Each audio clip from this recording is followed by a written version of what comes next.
everybody, welcome to another episode of the LitRPG podcast, episode number 64 of the show. I'm Ramon Mejia. I'm here to bring you the latest LitRPG news, reviews, and of course author interviews. This week I have 7 new LitRPG reviews for you, beginning with A Slave in the Locklands, which is the weirdest Noob book 2. After that, it's going to be Fjorgyn, The Deep Below. After that, The Vale of Three Wolves, a LitRPG adventure, Elements of Wrath Online Book 2. Then after that, it's going to be Endgame, a LitRPG adventure, The Crucible Shard Book 7, which is the last in that series. And then after that, it's going to be The Glitch Fiends, Part 2, Hell's Glitch Book 3.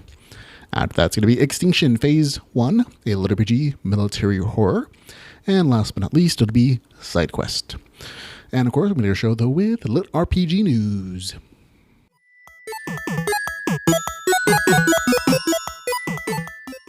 And a little bit of news, we're going to get in with Michael Antonoff and the latest book in his series for the Perimeter Defense Magic Dome books, the folks who translate that from Russian and English. I have announced this week that the final book in the Perimeter Defense series is up for pre-order and will be available for download October the 11th. The fourth book in the series is called A Game with No Rules. Also in a little bit of news, we have William D. Oran, whose birthday it happens to be when I'm recording this. So happy birthday, man. Author of the Other Life trilogy and Supercells on Superhero series. He started a Patreon.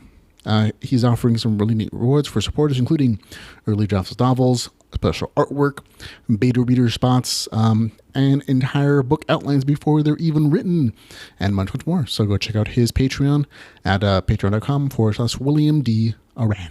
We'll have a link in the show notes for you folks. Also, Alarong Hong this week and last actually, he's actually dropped some very funny, humorous videos to promote the upcoming LitRPG Gala in Atlanta, Georgia. It's really just him goofing around, doing some character work, but they're really quite funny and entertaining. He's only posted one of them on YouTube, so that's the one you're seeing currently. But he has the second one on his Facebook page, so go check that out. The LitRPG Gala is set for September the 2nd at the Sidebar in Atlanta, from 2 p.m. to 5 p.m. again on September the 2nd. So I'll be there. Hopefully we'll see you there too. Also, in a little bit of news, we have Harmon Cooper. He's publishing the first novel in a new series next week called The Last War of Ungaia. It is set for a release of August the 15th, 2017. He's also planning to release the audiobook version at the same time. To celebrate this, he and the narrator Jeff Hayes have put together a trailer with some very interesting background music, which we'll give you a chance to listen to right now. They would torture me once they found me holed up in my home with a table pressed against the door. So I did what I had to do. The water near us stirs, and I glance to it. Shit! The raft overturns as a giant scale-covered tail whips at the water. I crash through the waves and catch sight of something enormous moving past me. I instinctively go for my sword, ignoring the sting from the cold salt water. Wolf. I surface, take a deep breath, spit out some of the water, and glance right to see Wolf's feet splashing against the surface. He yelps as he's dragged under and I swim towards him, my heart beating rapidly as I try to get a grasp on what's happening. I surface again, find myself near the overturned raft, climb on to get my bearings, and gasp as a sea dragon lifts out of the water and ducks back in. Sea dragon, level 12. Wolf is sort of dog paddling now, yipping and trying his damnedest to swim over to the overturned raft. And isn't that interesting, folks? Now, the music is actually just for the trailer. If you're not the type of person who likes music with your other audiobook, apparently not as audible. Apparently they have some rule that doesn't allow background music to play through an audiobook. So that music is really just for the trailer, just for you folks as a special, thing. But of course, Jeff Hayes always does a great job as an audiobook narrator. Okay, on to some books that came out this week. Haven't had a chance to review yet. Beginning with Stratus Online Awakening, which is going to come out on August the 11th, which is when most people are going to see this podcast. I had to apologize to the author. He actually sent me an advanced reader copy so I can get him a review when it came out, and I just couldn't get to reading it. 7 of their novels this week that came up before him, unfortunately. So definitely be on the podcast next week, though. Also, that came out this week, but have an anxious review. Life Reset, New Era Online Book 1. This one is actually one that comes from the Railroad. I've read the Railroad version of it. Really enjoyed it. So go check it out. Go grab it if you haven't had a chance to. But I'll be giving it for review next week. Also, Beyond All Expectations, Emerillia Book 8. 8th book in a wonderful series. Have good expectations of it. Also, they came out this week. Dead Mech Walking, a mech LitRPG novel. Sounds cool. And last, but well, I'm not reviewing this one, but Rules Free VR MMO Life Volume 5 Power Base. I'm just letting you know that it's actually out. It didn't have a pre-order, but it is available for those folks who enjoy that particular series. I did not enjoy it. A little too rapey and tortury from the main character for my personal taste. But I know some people like darker stories like that, and that's cool. But I'm not going to review it, so just letting you guys know that it has come out, though. Okay. In new LitRPG audiobooks, there's just one this week, 46 from Robert Bevan, which is a collection of the fourth collection, I should say, of 6 short stories in the Caverns and Creatures series. All fun short stories. They're just fun. And they're all independent stories, though, so they're not tied directly into the main storyline from the Critical Flair series. They're all just short, funny, like usually hilariously funny. But they also don't do introductions of any of the characters. So they do assume that you've at least read the first book in that series, but they're still very funny, even if you haven't. So there you go. And upcoming LitRPG. This is where I just read off the stuff that's coming out for the rest of August and September. Skip ahead. It is a list, and I'll tell you, I've been mentioning the new items to that list, though. On the 12th of August, it's going to be Reincarnation RPG, Part 3, a short story. That one's new. Also, on the 15th of August, coming up quick, Pharaoh Book 4.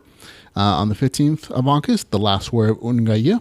On the 20th of August, The Shaman's Revenge, Way of the Shaman Book 6. 22nd of August, Shards of Reality, a LitRPG Adventure. 28th of September, skipping all the way to end of September, On the Lost Continent, Alter Game Book 2. On September the 30th, this one is, again, relatively new to the list, Infinite Reality, Daggerland Online Novel 1, a LitRPG Adventure. And, of course, on October the 11th, we just talked about A Game with No Rules, Perimeter Defense, Book 4. That's it. On to new releases and reviews.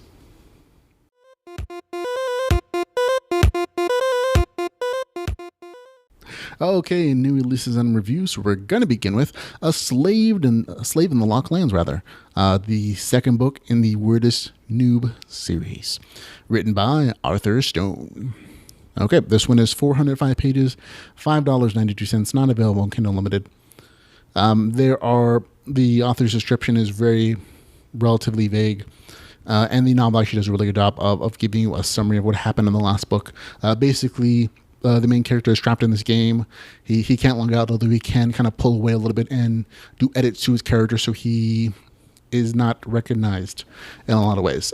So part of this storyline is going to be him remaining secret until he's powerful enough to basically take on the larger world and guild powers. And again, this is just a fun novel. It doesn't take itself very seriously. It makes fun at a lot of established LitRPG novels, and even takes some of their storylines and twists them and makes fun of them and just has a good time with them.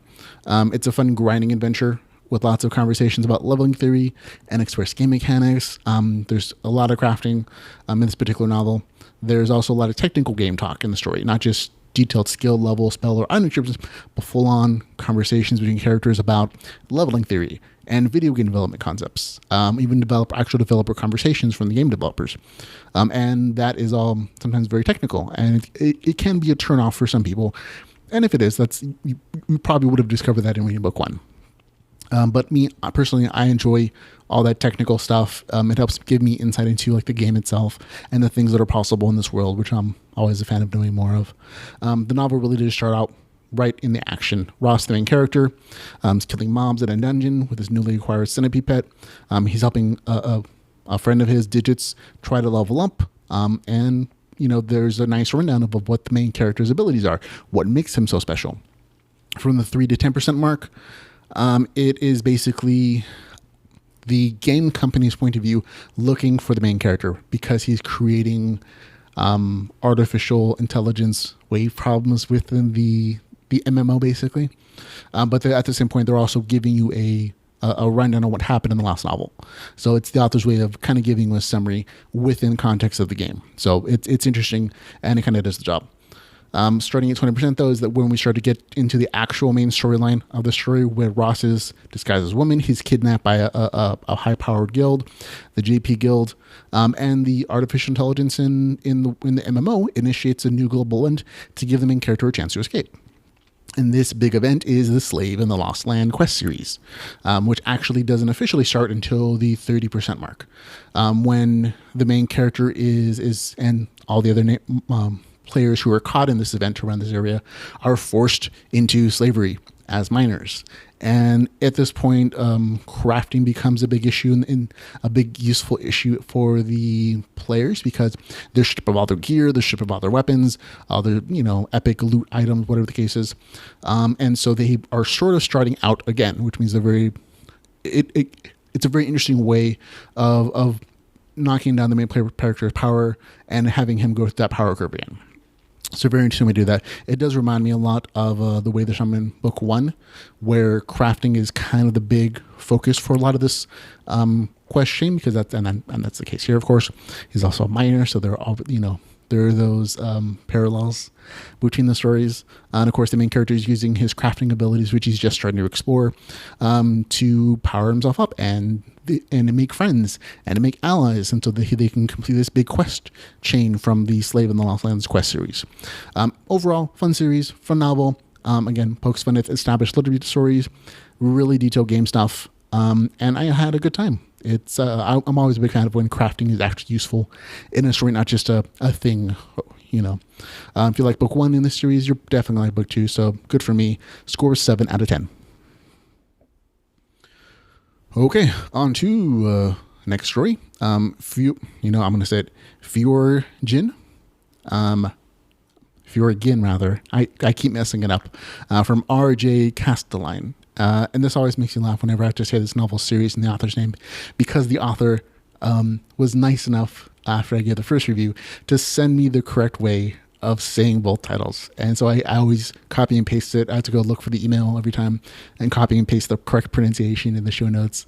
And that always makes me laugh, because I literally asked for it and he did it. So good job. But okay. This novel is 306 pages, $3.99. It is available on Kindle Unlimited.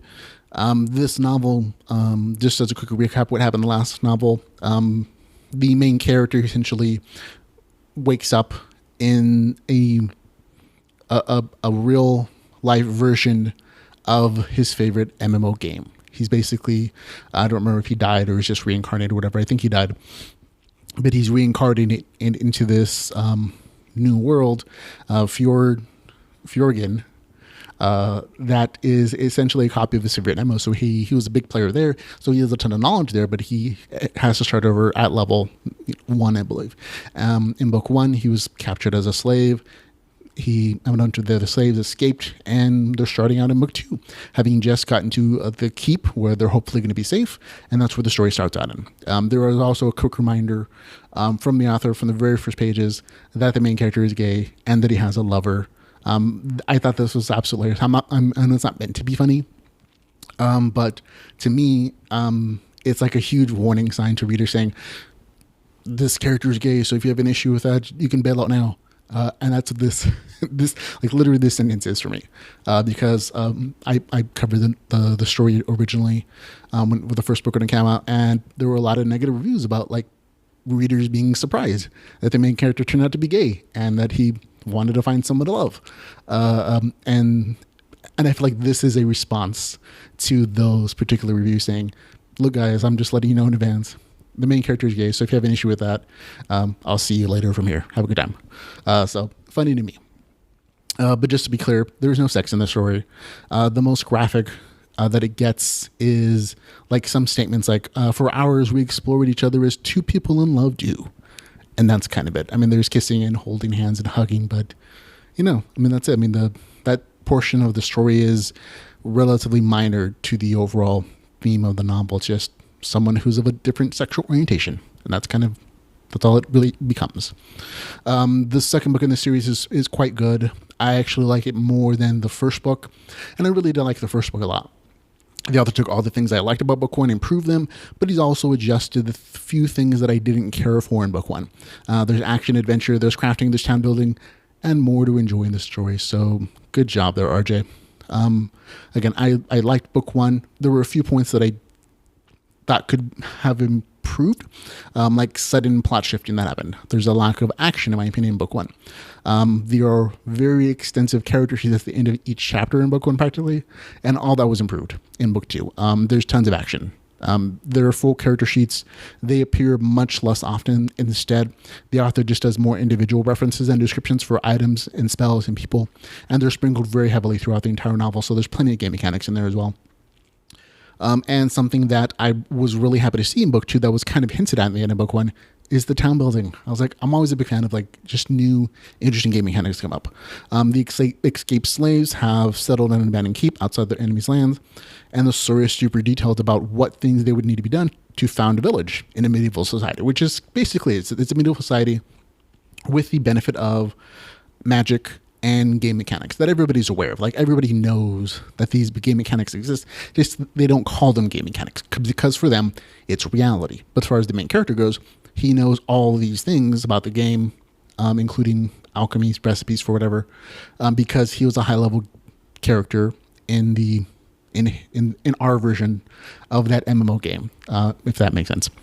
But this even in town building, keeping and improving the keep, there are game mechanics there. There's an RTS strategy kind of view of improving the keep. The main character becomes the owner of the keep, and he, as the keep levels, he has the ability to invest settlement points into various abilities and various options to improve the keep, which I thought was really fun and interesting.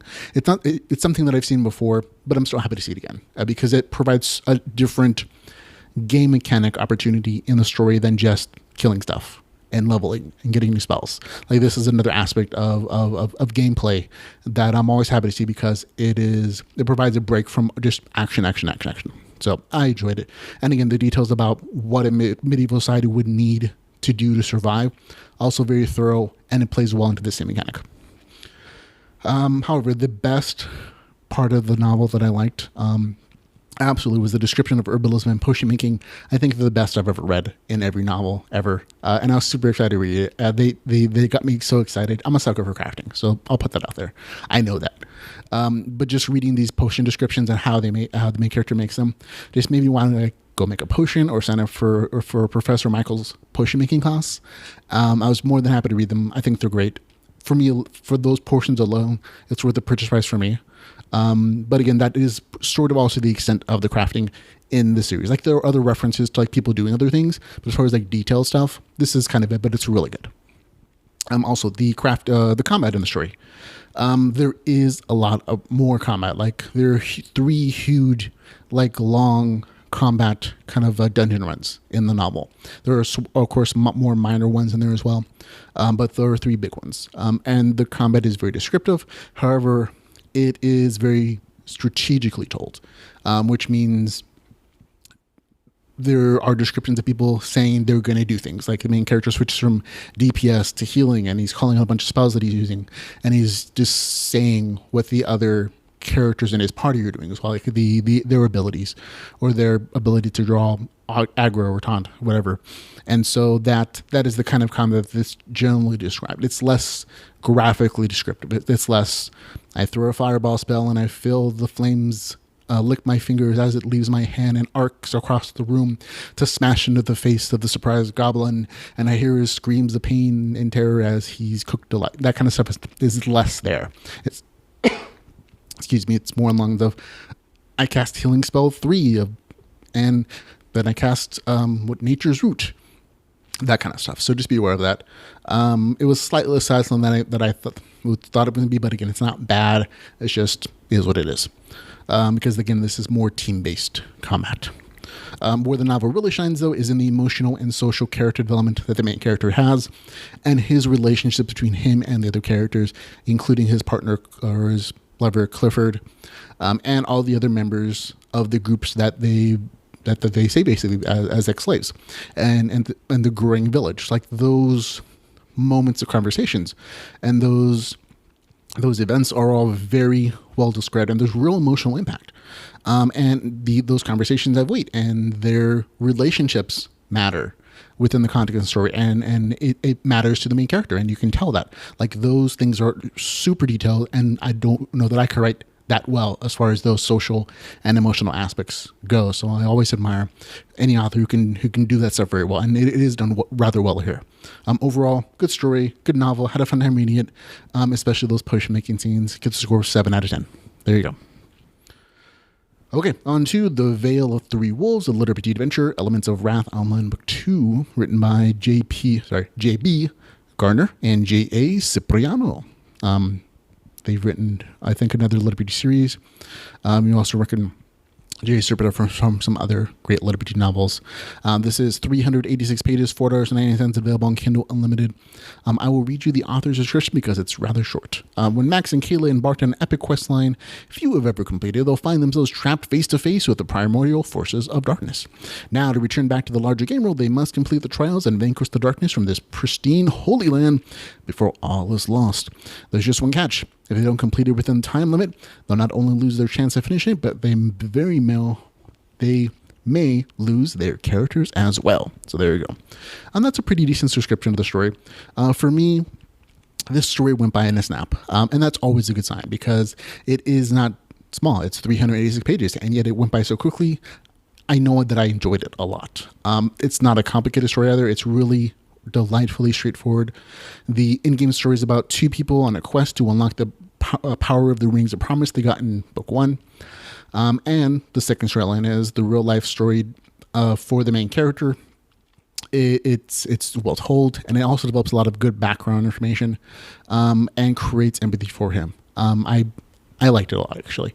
This is probably one of my favorite novels of the week, just because it was so easy to read, and it was just, I didn't have to think about game mechanics or if it's LitRPG or not.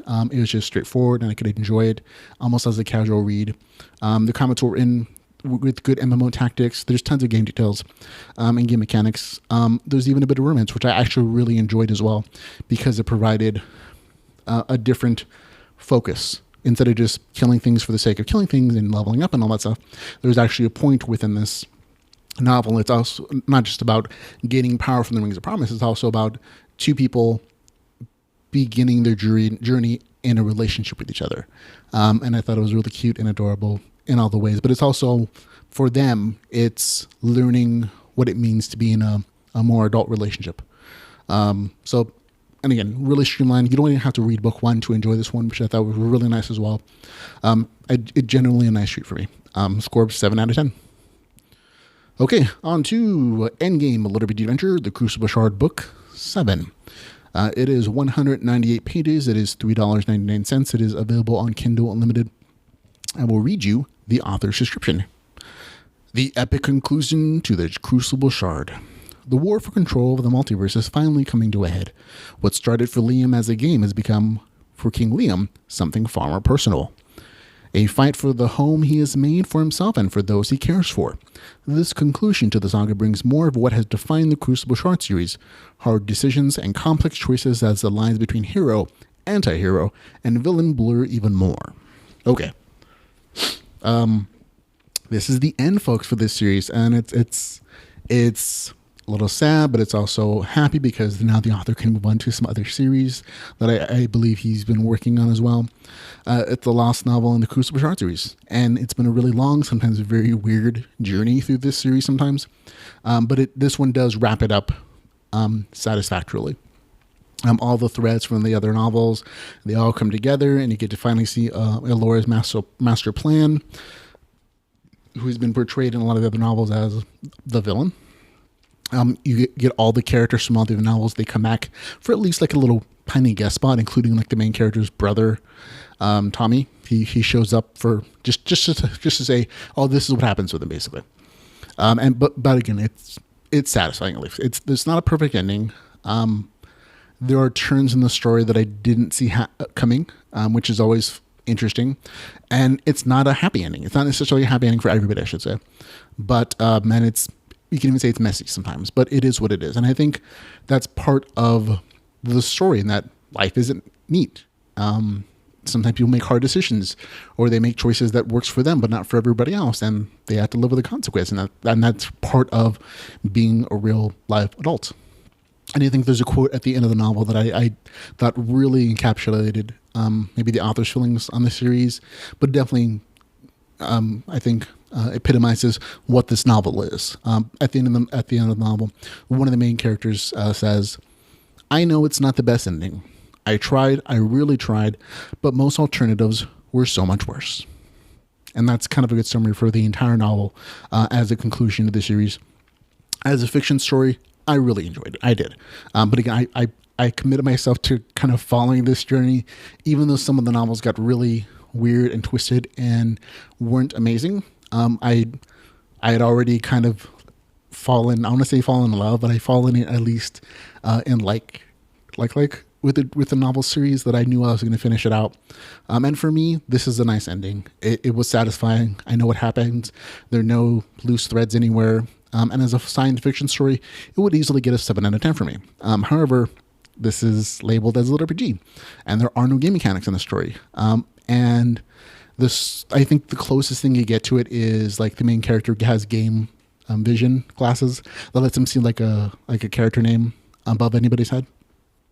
That's it. They're popping around from world to world in this multiverse, and they go to a lot of different places: a superhero world, like a core world, a horror world, sci-fi world, a bunch of things like that. But the main game world, the Crucible, is visited very rarely, and there's nothing really that happens there that would make it LitRPG. So I have to be fair in how I rate these novels. And so just personally, I had a good time with it. But as a LitRPG novel, there is none, so it gets a score of 4 out of 10.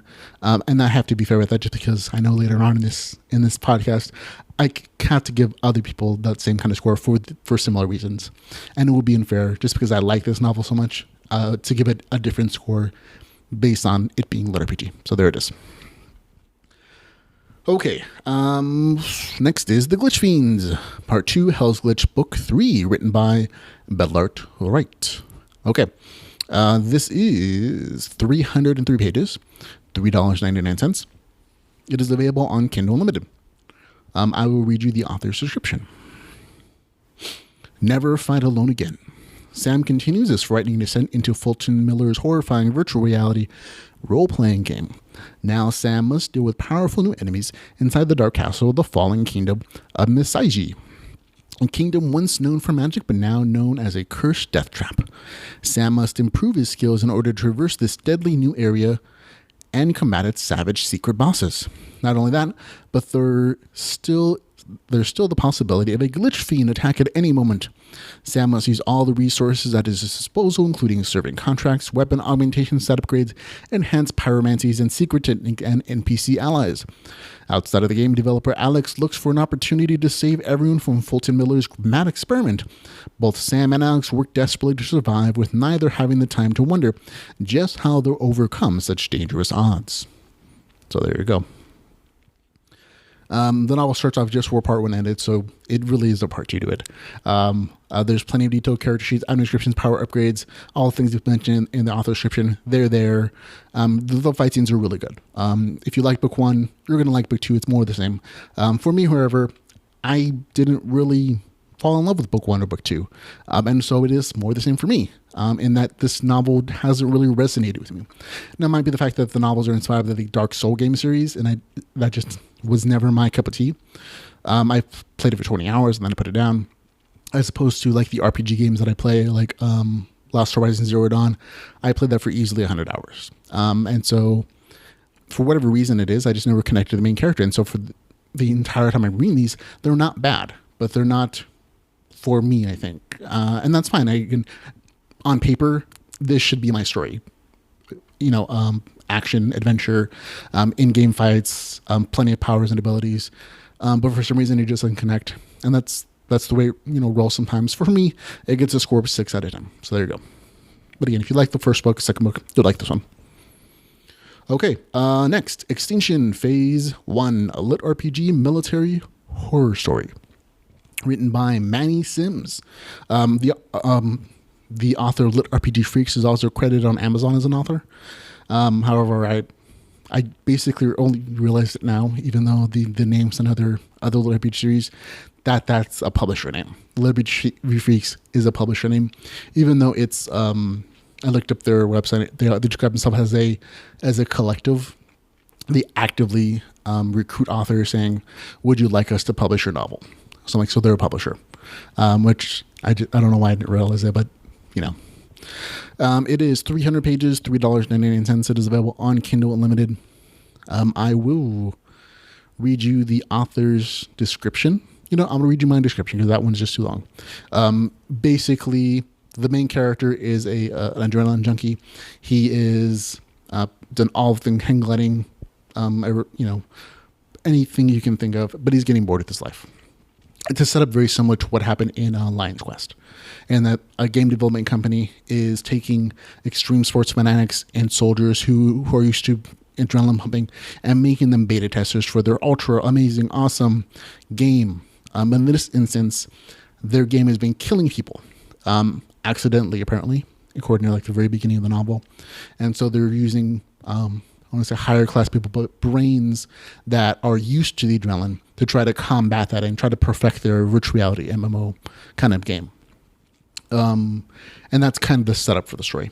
For me, though, this is a seriously fractured novel. There's no other way to say about it. It has a really great beginning. I mean, it's really nice.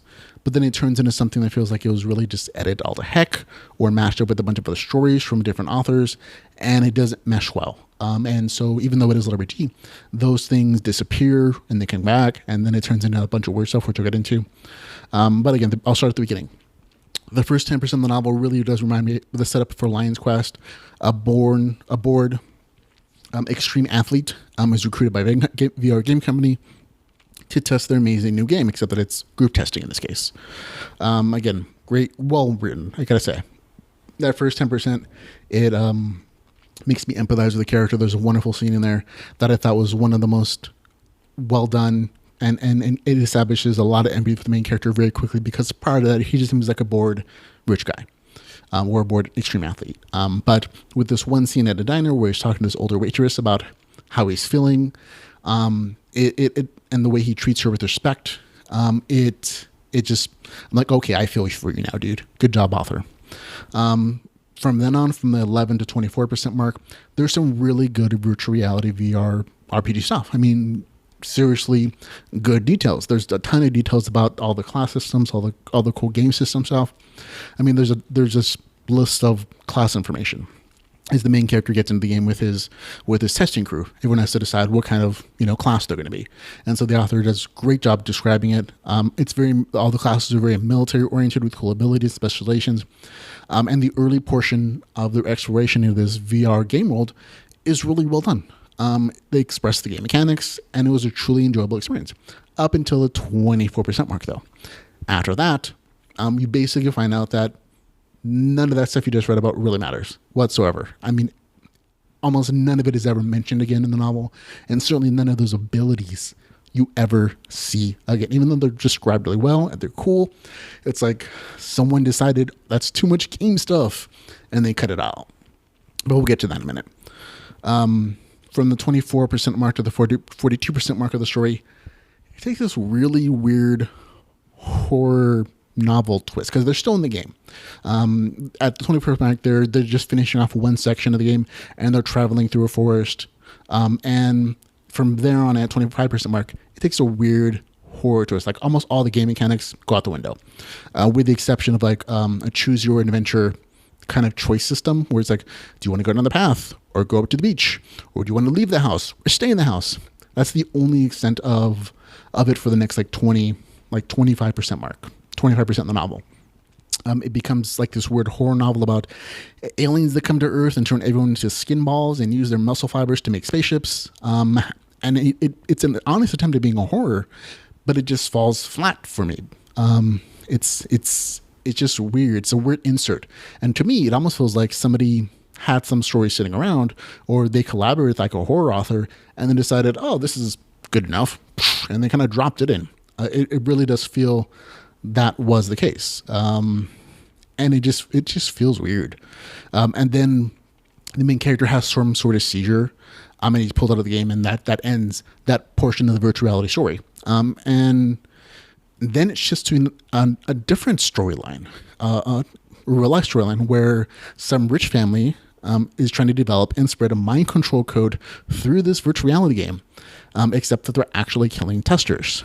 And it turns into like this internal conspiracy about the game, one game owner owning it, and the other game owner doesn't, and what the family wants to do with it, make it into like a virtual weapon. And it's just another weird aspect of the story that doesn't really fit in to what was established in that first, section of the novel. And again, then it jumps back into the game. 50% mark to the 70% mark. Again, relatively good game stuff. It's that same test group of soldiers and extreme athletes. They finally get to test the actual game Extinction, which apparently they weren't doing before. And that game is actually reminds me a lot of Fallout, in that it's a post-apocalyptic game where aliens have come and conquered, but a lot of the aspects of that particular game are like survival oriented. And you could also kind of do whatever you want to, but you have to work at it. And so I like that game world a lot. But again, all the stuff there's quests, there's weapons, there's a ton. I mean, there's literally paragraphs of a backstory for these aliens and for this world and what happened there, and it literally doesn't matter again. Like as soon as the 71% mark hits, when another character in the story has another seizure and he's pulled out, or like something happens, literally none of that matters. Like, does not at all whatsoever. And so all that work just felt wasted to me, which is really sad. And again, after that, the focus of the story shifts again to another weird kind of context where the wounds that are happening to the testers are showing up in real life. Not even real as real wounds, but like someone gets a head wound, they die. And there's like a holographic virtual hole in their head, or they get stabbed in the heart and they'll die, or go into a coma. And again, it's a virtual hole that the doctors press and it's not there, and all their body functions the same, but their heart has stopped working. And it's never explained like technically or scientifically like what's happening. So we're like, magic VR stuff. But it's just weird. And then it shifts around into like the evil lady who's inserting the brain inertia code, tries to kill all the testers in game, and the main character has to go in and save them. And then she eventually gets like these weird coded ghost powers to stop the actual game in real life, or to stop the main character from helping them. And like I said, it gets really weird and very much not LitRPG at all. And so for me, this novel is technical RPG. It is. It hits enough of the points that I think about. Everybody's aware of the game world. There is technically character progression in powers and in levels, even though they don't really mean anything. And it's enough of the novel that they're huge chunks of it. And so if you check them out, the novel would be different. And so for me, it's technical RPG. It's just that it's a super fractured story. And there are hints that this was a much larger game sections of the story that were super LitRPG. Like there are literally sentences in the story that refer to things that are not in the final edited edition, like use of powers, or gaining particular weapons or whatever. And you could tell like, oh, this is an edited story where somebody took some stuff out and they decided to go in a different direction than actually being LitRPG, and that's super frustrating. Because it's either that or somebody decided to change the story. So either LitRPG Freaks, as the publisher, decided to edit it differently, or the author did, or whatever the case was. But it was either, again, edited all to heck, or it was mashed with some other stories, like a horror story and a tech conspiracy thing.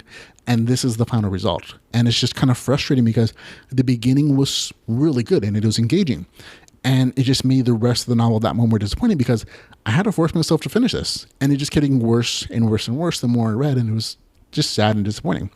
So for me, it gets a score of 3 out of 10. So, I mean, and it's still LitRPG, so that says something. Okay, on to the last story, Side Quest, written by Christopher Kearns. His name's really light on the cover art title. Okay, it is 342 pages. It is $2.99. It is available on Kindle Unlimited. I will read you the author's description. A washed-up gamer, his missing team, 4 strange VR worlds, and one last chance. Welcome to SideQuest. Falling from Grace leaves a mark on leaves a mark even in virtual reality. No one knows that better than Mitch Mantalk, an ex-gamer phenomenon now scraping by the back alleys of Skirmish, the most popular virtual reality game in 2055. When his mentor reveals that Mitch's old team, a ragtag band of gamers with more baggage than bullets, has vanished, Mitch knows he's their only chance to get them home alive. Now, all he has to do is track down his own teammates in a series of unknown virtual worlds, defeat an undefeatable artificial intelligence program, and find his way back in one piece. No big deal.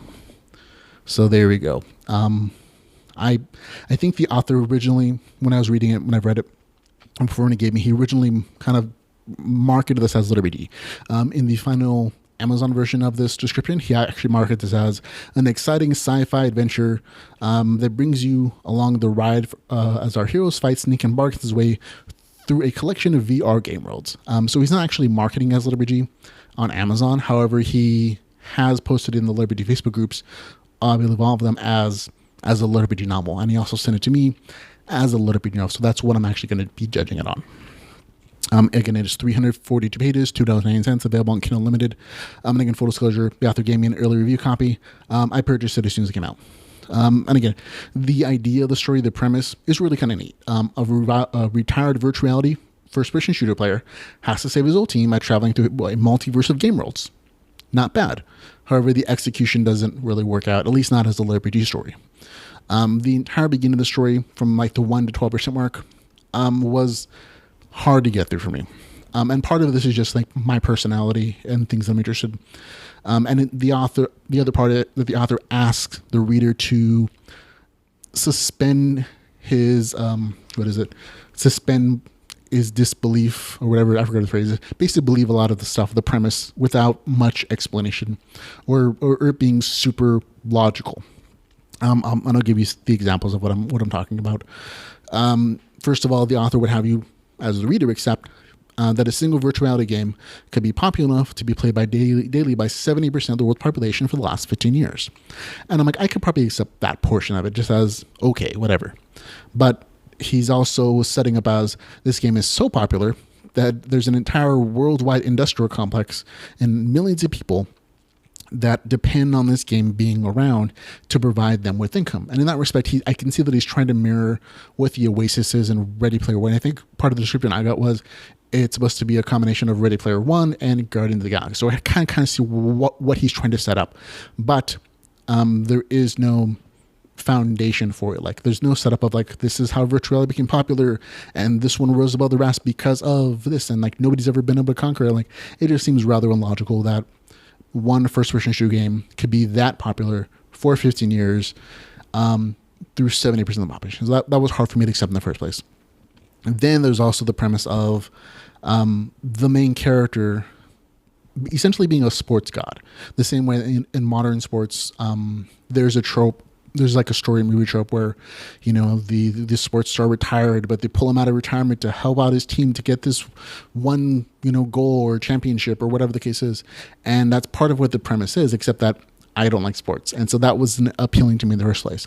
And then there's also the portion of the story, the beginning part of it, where it's the main character at the height of his popularity, making millions of dollars every single game, just quits suddenly after his team loses the championship to some, you know, game glitch. And I'm like, why would anybody do that? That just seems weird. And I mean, it has to kind of happen that way for the story to continue on, but it didn't make sense to me as a human, I guess.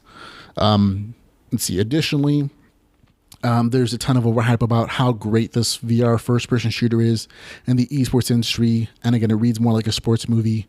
And again, the final bit of the premise that you have to accept to continue on with the novel is essentially that in this world where virtual reality is just a helmet and a bodysuit in a VR pod, nobody can help this lost team. None of the game makers, none of the game designers, none of the programmers can find this team that was sent in this virtual reality realm. Even though they're the coders, they're the owners and the programmers, they can't find them on their own. And of course, these same people can't be solved. The problem can't be solved by simply unplugging some servers. Nor can any of the people be saved by taking off the team members' virtual reality or their helmets, because nobody knows who they are in the world. Not even their friends, family, wives, girlfriends, whatever. and that they have to be saved by the main character because they're giving him virtual items that he has to hand them inside the virtual reality game for them to leave. And so there's a lot that you have to swallow and just accept before you even get into the actual story, like in the actual him going to a game world.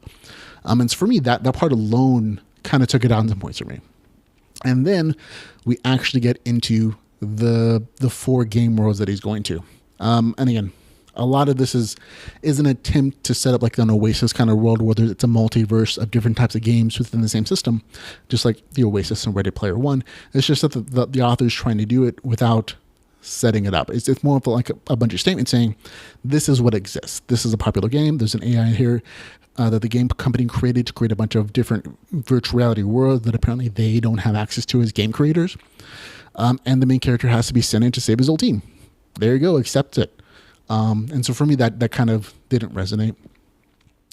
And these game worlds, and even though the idea of a multiverse is really cool to me, that idea of it being there is cool. Just like it was cool in the Oasis in Ready Player One. But the actual execution of this novel just falls flat to me. And it's because I'm expecting, as a LitRPG reader, and this being given to me as a LitRPG story, for these worlds to be LitRPG or RPG mechanics, and they just don't. And it's really sad because with the exception of like one Minecraft-like world, the rest are just sci-fi and fantasy simulations. And I just wish that there had been more game mechanics, and there are literally no RPG mechanics. I mean, well, I'll rephrase that. There are it's stated that there are supposed to be things like stats and levels and abilities and skills, but they're never actually shown to us. It's more like the authors or the characters are saying to each other that these things exist, but for the reader, they're hidden away, which is also a big issue in it not being LitRPG to me. And even that really overhyped virtual reality first-person shooter called Skirmish, even though like it's 12% of the first portion of the story and it's everybody talks about it, you never actually go there in that first section. And even though there's supposed to be RPG mechanics there, we're never shown that either at the beginning or at the end when it comes back again. And so it's just disappointing. And then the other worlds, which are like World 1 is an undead steampunk cowboy world. World 2, which is probably the most game-like world. It's a Minecraft clone. And it has some puzzles, but it actually shows the game mechanics for Minecraft in that you can destroy things by hitting them or using weapons. And you can also additively add things from like a hotkey bar. And that's probably the most game mechanics you get in the entire novel. Everything else, whether it's going to be the futuristic world where they're piloting mechs, or World 4 where they're like killing sand sharks, all of that is just more simulation. They get weapons, they kill things, and that's kind of it. And so for me, while there's plenty of action, there's some generally funny dialogue in here. The plot's a little predictable occasionally, but there's just no RPG mechanics, and that's a prerequisite to, being LitRPG. That's the RPG part of LitRPG. The fact that it's not there at all is kind of a big issue for me. And so even though it's not a bad story, and there's lots of potential in the story, the setup at the beginning was just too hard to understand and too hard to kind of accept just as statements without any kind of development of that world for it to be accepted as such.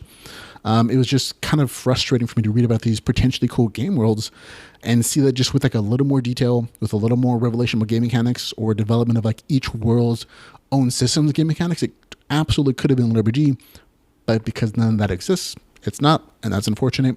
As a VR story, it would get a 6 out of 10. Not bad, but that beginning kind of knocked it down anyways. But as LitRPG, which is what it was advertised to me as, and to the LitRPG Facebook groups, it isn't. So it gets a score 4 out of 10. There you go.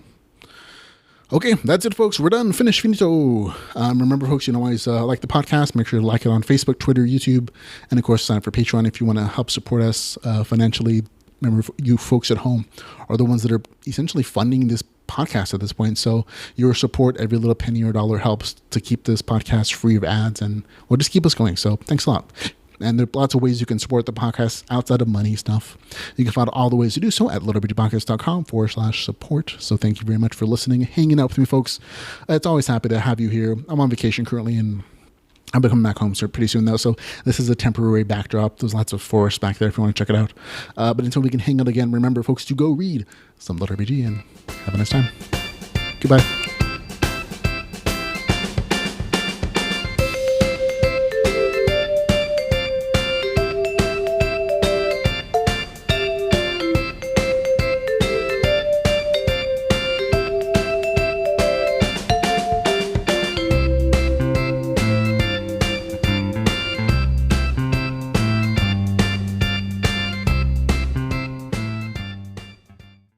Ramon Mejia from the LitRPG podcast.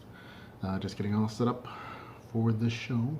The thing that I do that you like that I do. That sounds like a song. Do-wop, do-wop, do-wop, do-wop, do-wop, do-wop, do-wop, do-wop. It is LitRPG time. You know, the thing we like to do. There you go. That's your bonus material. Okay. Lemon base. Okay.